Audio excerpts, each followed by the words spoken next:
క్లియర్గా పోలీస్ రికార్డులో ఉంది. రాధాకిషోర్ గారి స్టేట్మెంట్, మేము కేసీఆర్ యొక్క ఆదేశాల మేరకు ఈ ఫోన్ ట్యాపింగ్ చేస్తాం.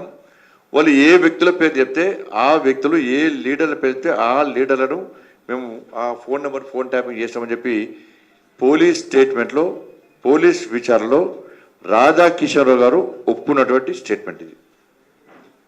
ఇది సర్టిఫికేట్ కాపీ మేమే తీసుకున్నాం.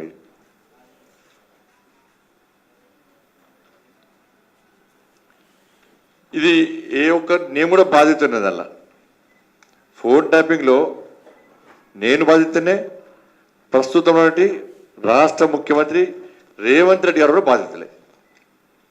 ఎందుకంటే అప్పుడు కేసీఆర్ను గుంజుకొచ్చింది, కేసీఆర్ మీద యుద్ధం చేసింది, కేసీఆర్ యొక్క ప్రజా వ్యతిరేక పాలనకు వ్యతిరేకంగా ఈ తెలంగాణ రాష్ట్రంలో కేసీఆర్ మెడల్ వంచింది,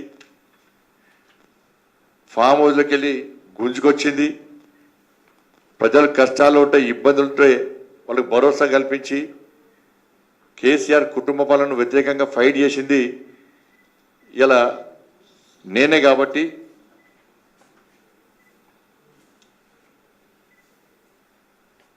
ఇవాళ మా ఫోన్లను ట్యాపింగ్ చేయడం జరిగింది.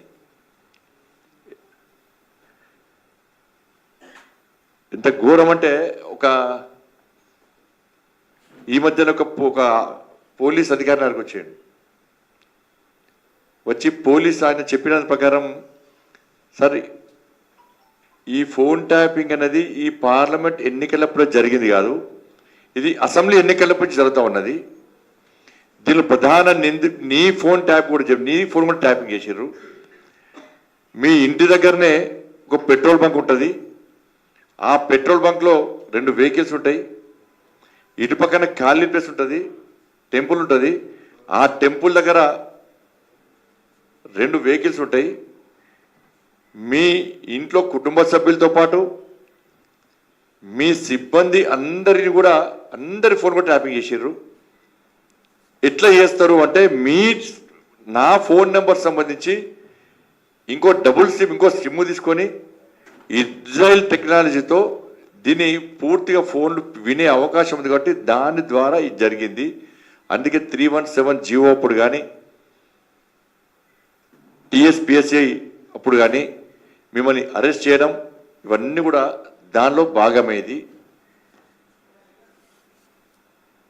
మేమిద్దరం కాదు, హరీష్ రావు కూడా బాధితుడు. ఇలా కేసీఆర్ అల్లుడు హరీష్ రావు కూడా బాధితుడు. ఎందుకంటే పాపం సంవత్సరం పాటు పాపం మంత్రి పదవి ఇవ్వాలి హరీష్ రావు గారికి. ఎందుకంటే హరీష్ రావు గారు ఫోన్ ట్యాపింగ్ జరుగుతూనే సంవత్సరం పాటు మంత్రి పదవి ఇవ్వాలి. ఆయన కూడా బాధితుడు పాపం.